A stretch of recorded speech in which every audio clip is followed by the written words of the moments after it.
సైనికంగా ఆర్థికంగా భారత్ నాలుగో శక్తివంతమైన దేశం.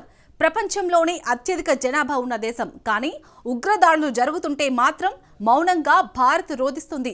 ఢిల్లీలో కారు బాంబు పేలుడు ఆత్మాహుతి ఉగ్రదాడని స్పష్టంగా అందరికీ తెలుసు. కానీ ఇప్పటికీ ఢిల్లీ కారు పేలుడుని ఉగ్రవాద చర్యగా ప్రకటించడానికి మాత్రం ప్రభుత్వం మీనమేషాలను లెక్కిస్తుంది.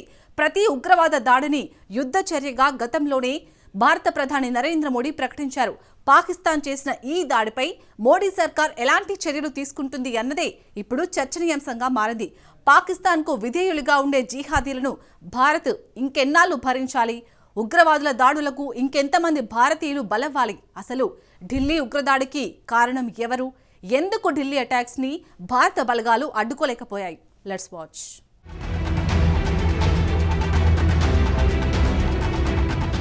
ఢిల్లీ కారు పేలుడు టెర్రర్ అటాక్ కాదా? దేశానికి ద్రోహం చేసే జిహాదీలను ఏం చేయాలి?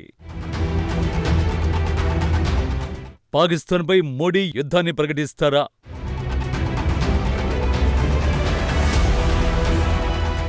ఢిల్లీ కారు పేలుడు వెనుక ఉన్నది ఉగ్రవాదులే అని స్పష్టంగా తెలుస్తోంది. దీనిపై రాజకీయాలు అవసరం లేదు. తటస్థంగా ఉండాల్సిన అవసరం అంతకన్నా లేదు. ఏది తప్పు ఏది ఒప్పు తేల్చుకోవాల్సిన సమయం ఇది. ఈ నేపథ్యంలోనే చాలా మందిలో పలు కఠినమైన సందేహాలు వ్యక్తమవుతున్నాయి. మోడీ ప్రభుత్వం ఎందుకు ఇప్పటివరకు పాకిస్తాన్ పేరును ప్రస్తావించలేదు? భారీ ఉగ్రదాడుల్ని ఛేదించే దశలో భారత్ తడబడిందా? దేశంలో ఇస్లామిస్టు ఉగ్రవాదాన్ని ఎందుకు ఎత్తి చూపలేకపోతున్నాం? చివరి క్షణంలో దర్యాప్తు ఏజెన్సీలు తప్పు చేశాయా? ఢిల్లీ కారు పేలుడులో ప్రధాన నిందితుడు ఉగ్రవాది డాక్టర్ ఉమర్ నబీ. ఇతడు కరడుగట్టిన డేంజరస్ ఇస్లామిస్టు ఉగ్రవాది. స్లీపర్ సెల్లో ఉన్న వ్యక్తి. డిటోనేటర్తో భారీ ఉగ్రదాడికి పాల్పడ్డాడు. ఇక ఆదిల్ అహ్మద్ రాథర్, ముజమిల్ షకీల్ ను పోలీసులు అరెస్ట్ చేశారు. ఆధారాలు కూడా లభించాయి. కానీ ఎందుకు ఈ ఆపరేషన్ దర్యాప్తు బృందాలు విజయవంతంగా ముగించలేకపోయాయి?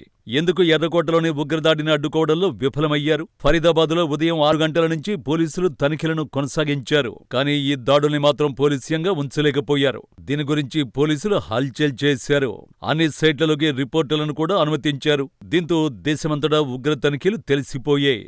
నిజానికి ఏ దేశంలోనైనా ఉగ్ర మిషన్లను చేపట్టినప్పుడు రహస్యంగానే నిర్వహిస్తారు. మీడియాను అస్సలు అనుమతించరు.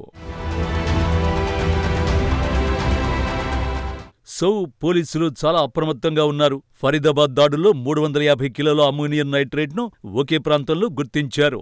ఒకవేళ ఈ దాడుల్ని వాళ్ళు సీక్రెట్ గా పెట్టి ఉంటే ఢిల్లీలో ఆత్మాహుతి దాడికి పాల్పడిన డాక్టర్ ఉమర్ దొరికేవాడు.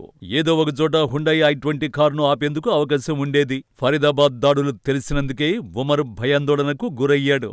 దీంతో ఢిల్లీలో కారు బాంబు దాడికి పాల్పడ్డాడు. ఒకవేళ ఫరీదాబాద్ తనిఖీలను దాచి ఉంటే మీడియాకు చెప్పకపోయుంటే ఢిల్లీ ఘటన జరిగి ఉండేది కాదు. ఒకవేళ 6 గంటలకు చేపట్టిన తనిఖీలు అస్సలు తెలియకపోయుంటే ఫరీదాబాద్ పోలీసులు సైలెంట్ గా ఉండి ఉంటే చాందినీ చౌక్లో 6 గంటల 58 నిమిషాలకు పేలుడనేది ఉండేది కాదు. ఇక్కడ ప్రతి పోలీసు రైడ్కు ఈ దాడితో లింకు ఉందని స్పష్టంగా తెలుస్తోంది. AK-47తో ప్రజలపై ముస్లిం మహిళా టెర్రరిస్టు కాల్పులు జరిపి ఉంటే ఎంత ప్రాణ నష్టం సంభవించదో ఊహించండి. దేశమంతా కన్నీరు మున్నీరయ్యేది. ఉగ్రవాద మహిళ డాక్టర్ షాహీన్ గురించి మాట్లాడితే ఈ దేశంలో మళ్లీ రాజకీయాలు మొదలవుతాయి. ఒక కమ్యూనిటీని టార్గెట్ చేస్తున్నారంటూ గుండెలు బాదుకునే వాళ్లు తెరపైకొస్తారు. నిజానికి ఇది ఫ్యాక్ట్. అక్టోబర్ 24న మసూద్ అజర్ ఎలాంటి పిలుపునిచ్చాడో మీకు తెలుసా? ముస్లిం మహిళలు టెర్రరిస్టులుగా మారాలని సూచించాడు. అతడి పిలుపుతోనే డాక్టర్ షాహీన్ ఉగ్రవాదిగా మారింది. మన దేశంలో ఉన్న ద్రోహుల గురించి ఇంకెంతకాలం భారత్ మౌనంగా ఉండాలి?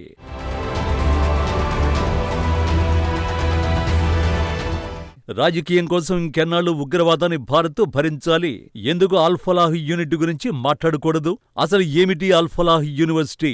ఇంతమంది ఉగ్రవాదులకు ఎందుకు అల్-ఫలాహ్ యూనివర్సిటీతో సంబంధం ఉంది? అల్-ఫలాహ్ యూనివర్సిటీ నుంచే ఉగ్ర కార్యకలాపాలకు ప్లాన్లు వేశారు. అక్కడి నుంచే ఆ ప్లాన్లు అమలవుతున్నాయి. ఈ యూనివర్సిటీ దేశ రాజధానికి సమీపంలోనే ఉంది. సింపుల్ గా చెప్పాలంటే ఫరీదాబాద్లోని అల్-ఫలాహ్ యూనివర్సిటీ ఇస్లామిస్ట్ టెర్రరిస్టులకు అడ్డాగా మారింది. చాలా మంది నీతులు చెప్పేదేమిటంటే ఉగ్రవాదానికి మతం లేదు. నిజమే, ఉగ్రవాదానికి మతం లేదు. కానీ ఎక్కడ ఉగ్రదాడి జరిగినా అందులో మాస్టర్ మైండ్లు టెర్రరిస్టులు ఎవరుంటారు? ఏ మతానికి చెందినవారుంటారు? ఇప్పుడు భారతదేశంలో ఇప్పటివరకు జరిగిన ఉగ్రదాడుల్లో మొత్తం వేరే మతానికి చెందినవాడు ఒక్కడైనా ఉన్నాడా? మొత్తం ఒకే కమ్యూనిటీకి చెందిన వాళ్లే కదా ఉన్నది. ఇప్పుడు వైద్య విద్యను పూర్తి చేసి పవిత్రమైన వృత్తిని చేపట్టి ఆ నలుగురు ఏం చేశారు? దేశాన్ని నాశనం చేసేందుకు ఉగ్రదాడులకు కుట్రలు పన్నారు. ఆదిల్ అహ్మద్ రాథర్, ముజామిల్, షకీల్, షాహిన్, షాహిద్, ఉమర్ నబీలు జిహాదీలుగా మారారు.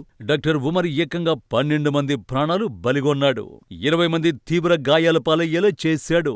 వాళ్ళు నలుగురు ఇస్లామిస్ట్ టెర్రరిజం వ్యాప్తికి తీవ్రంగా ప్రయత్నిస్తున్నారు. తమ వృత్తిని అడ్డు పెట్టుకుని ఉగ్ర కార్యకలాపాలను స్వేచ్ఛగా నిర్వర్తిస్తున్నారు.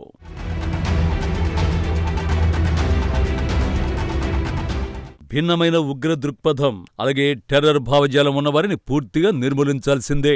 భారతదేశంలో ఉంటూ ఈ జిహాదీలు పాకిస్తాన్ కోసం పనిచేస్తున్నారు.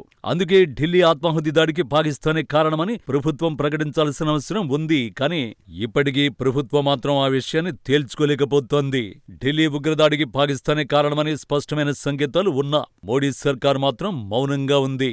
ఉగ్రదాడి చేయడం అంటే అది యుద్ధానికి దిగడమే. అది కూడా దేశ రాజధాని నగరంపై దాడి చేయడానికి పాకిస్తాన్ తెగబడింది అంటే భారత్ సర్కార్ మౌనం వీడాల్సిందే.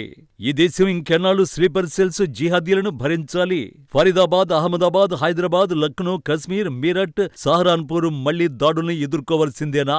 ఇంకెన్నాళ్ళు స్లీపర్ సెల్స్ తమ ఉగ్ర కార్యకలాపాలను కొనసాగిస్తున్నా మౌనంగా ఉండాలి? గుజరాత్లోని గాంధీనగర్లో పట్టుబడిన ఉగ్రవాదులు రైసిన్ పాయిజన్ ను ప్రయోగించడానికి సిద్ధమైన చేతులు ముడుచుకొని నిలబడాలా? Gujarat anti terror squad arrest చేసిన ఉగ్రవాది పేరు అహ్మద్ ముయిద్దీన్ సయీద్.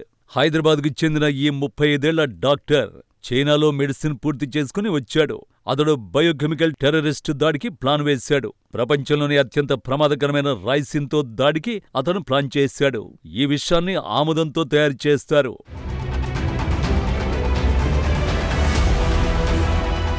అహ్మద్ ముయిద్దీన్ సయీద్ అత్యంత ప్రమాదకరమైన వ్యక్తి. జనాలు రద్దీగా ఉండే ప్రాంతాల్లో రైసిన్ విషంతో దాడి చేయాలని ప్లాన్ వేశాడు. ఈ ప్లాన్లకు అన్నింటినీ తెర వెనుక ఉండి నడిపించే కుట్రదారులు, ద్రోహులు సరిహద్దుకు ఆవల ఉన్నారు. ఈ ద్రోహుల్లో అత్యంత ప్రముఖుడు ఆసిమ్ మునీర్. మన దేశంలో ఉండే దేశద్రోహులు పాకిస్తాన్కు విధేయులుగా ఉంటారు. పాకిస్తాన్ ఆర్మీ చీఫ్ ఆసిమ్ మునీర్ ఆదేశాలకు అనుగుణంగా నడుచుకుంటున్నారు. అందుకే మన దేశంలో ఉండే ద్రోహుల్ని పాకిస్తాన్కు తరిమేయాల్సిందే. జిహాదీలను సంస్కరించడంపై భారత్కు ఏమాత్రం ఆసక్తి లేదు. ఈ జిహాదీలను అంతం చేయాలి, లేదంటే పాకిస్తాన్కు పారిపోయేలా వేటాడాలి. పాకిస్తాన్ ఆర్మీ చీఫ్ మునీర్కు జీవితాంతం ఫీల్డ్ మార్షల్ పదవిని కట్టబెట్టి 27వ రాజ్యాంగ సవరణకు కూడా సరిగ్గా 10వ తేదీనే ఆమోదం లభించింది. సరిగ్గా అదే రోజు ఢిల్లీలో కారు బాంబు ఆత్మాహుతి దాడి జరిగింది. ప్రతి ఉగ్రవాద చర్యను యుద్ధ చర్యగానే పరిగణిస్తామన్న ప్రధాని నరేంద్ర మోడీ ప్రకటనను నిజం చేయాల్సిన అవసరం ఉంది. ప్రధాని మోడీ ప్రకటించిన ఆ మాటే ఇప్పుడు పరీక్షను ఎదుర్కొంటోంది. మోడీ తను చేసిన వ్యాఖ్యలను ఆచరణలోకి తీసుకువస్తారా లేదా అని భారతీయులంతా ఎదురుచూస్తున్నారు. ఢిల్లీ ఉగ్రదాడిపై ప్రభుత్వం ఎలాంటి చర్యలకు సిద్ధమవుతుందన్న దానిపై ఇప్పుడు జాతి మొత్తం ఎదురుచూస్తోంది.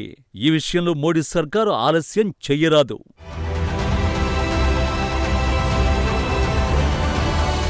కాలం గడుస్తున్న కొద్దీ ఉగ్రదాడుల గాయాలు మారిపోతాయని సర్కారు భావించొద్దు. ఇప్పుడు ప్రభుత్వం వెంటనే చర్యలు తీసుకోవాలి. ఉగ్రదాడిని యుద్ధ చర్యగా ప్రకటిస్తే పాకిస్తాన్పై మరోసారి చర్యలకు దిగాల్సిందే.